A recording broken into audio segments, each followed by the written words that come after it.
cause side effect. So you must use your own brain. And then you tell me now which is more harm, 50 milligram orally or just 2.5 milligram by inhalation. Same medicine. So naturally, everybody will intelligent enough to now differentiate. Now you can't fool them. If you just tell them in a scientific way, they will always believe. Yes, what to say. But certainly you must anticipate this. I am writing this medicine and he is not going to follow.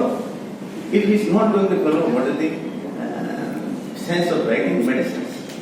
So therefore, anyway, I am being scolded by people who are waiting my in this chamber. के doctor साहब लेके बैठ जाते हैं. अभी 5-7 दिन पहले एक पेशेंट आया. वैसे सर का पेशेंट दूर से लेके आता है, ये समस्या आ गई तो वो फाइलें लेके आता है. तो मतलब वही 15 मिनट की फाइलें देखने में लग जाता है. और एक पर्ची में भी सर इतना लिखते हैं कि पढ़ते पढ़ते 10 मिनट लग जाते हैं. तो वो आया हुआ क्या, ये पक्का पेशेंट है सर, कहीं यहाँ कैसे आया. मैं यार क्या हुआ सर, बाहर गए क्या. कह नहीं साहब मेरे को थोड़ी जल्दी है. और मैं गया तो मेरा 8वां नंबर था. और मैंने पूछा कौन सा नंबर चल रहा है, बोला कि 30वां चल रहा है. मैं सोचा कि 15 मिनट में फ्री हो जाऊंगा. कि 2 घंटे हो गए, अभी तो 5वां ही चल रहा है. तो मैंने कहा आज तो कहीं और दिखा लेते. तो ये लेवल ऑफ काउंसलिंग है.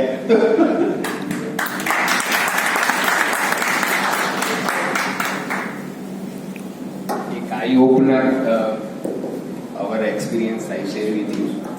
Last year sir, मेरा नॉर्थ गुजरात है. नॉर्थ गुजरात में each and every pediatrician prescribe cough syrup है.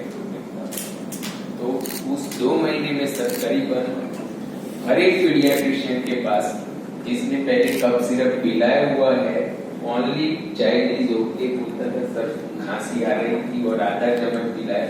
each and every child brought our hospital and each and every pediatrician, हर एक के पास 10-10, 15-15 केस मंथ में आए. हर एक patient who is on ventilator sir, एक आधी चम्मच पिलाने से उसका saturation 60-70 unconscious each and every child. तो इतना फियर हो गया है कि कफ सिरप प्रिस्क्राइब करना है कि नहीं करना है. बिल्कुल सर, उसके बाद में 70% कफ सिरप प्रिस्क्रिप्शन कम हो गए मेरे एरिया से. हर एक पेशेंट को सर, और ऐसा नहीं कि उसने पहले कभी पिलाया नहीं है. उस बच्चे ने पहले भी पिया हुआ है, फिर भी उसको आधी चम्मच 2.5 ml देकर आके और बोला सर एक ही बार दिया. फिर देखने के बच्चे को गए तो वो पूरा अनकॉन्शियस डिस्ट्रेस के साथ में सैचुरेशन 60-70 के बीच.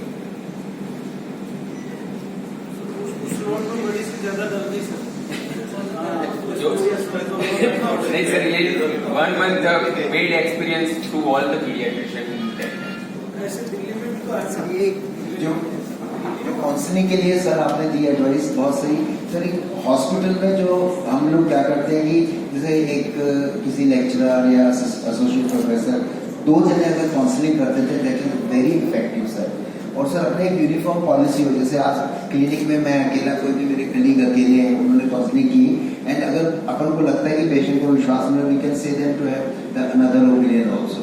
वो भी अगर यही ओपिनियन देंगे तो फिर वो फॉलो कर पाएगा. This is one thing very important. If all of us speak the same language, first as I am giving example ORS. Who was giving ORS earlier? Even today many doctors don't know it. But it has become so common and people are using on their own. Therefore we have stopped seeing any severe dehydration now. Whereas I remember when I was a houseman, at least 3-4 death certificate we used to write after acute death and write encephalopathy. So why it has made any change in society? Because now everybody knows the ORS is number 1 treatment, and by that we have seen, we not seeing the death by the diarrhea.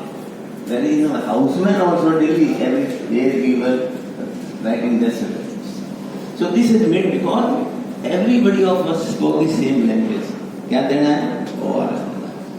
So like that.